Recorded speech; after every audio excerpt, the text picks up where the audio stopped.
الله يتوفى الأنفس حين موتها والتي لم تمت في منامها فيمسك التي كذا عليها الموت ويرسل الأخرى إلى أجل مسمى إن في ذلك لآيات لقوم يتفكرون أم اتخذوا من دون الله شفعاء قل أولو كانوا لا يملكون شيئا ولا يعقلون قل لله الشفاعة جميعا له ملك السماوات والأرض ثم إليه ترجعون وإذا ذكر الله وحده اشمأزت قلوب الذين لا يؤمنون بالآخرة وإذا ذكر الذين من دونه إذا هم يستبشرون قل اللهم فاطر السماوات والأرض عالم الغيب والشهادة أنت تحكم بين عبادك فيما كانوا فيه يختلفون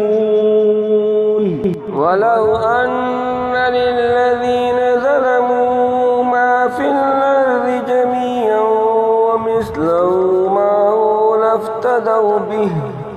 لافتدوا به من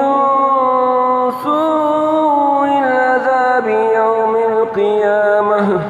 وبدا لهم من الله ما لم يكونوا يحتسبون وبدا لهم سيئات ما كسبوا وحاق بهم ما كانوا به يستهزئون وإذا مس الإنسان ضر دعانا فإذا مس الإنسان ضر دعانا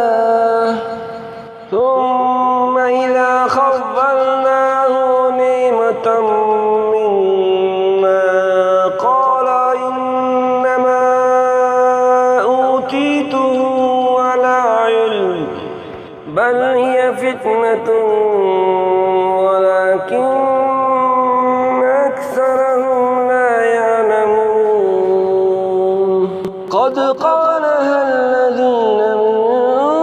قبلهم فما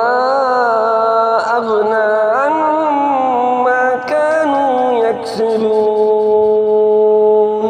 فأصابهم سيئات ما كسبوا والذين ظلموا من هؤلاء سيصيبهم سيئات ما كسبوا وما هم بمعجزين أولم يعلموا أن الله يبسط الرزق لمن يشاء ويقدر إن في ذلك لآيات لقوم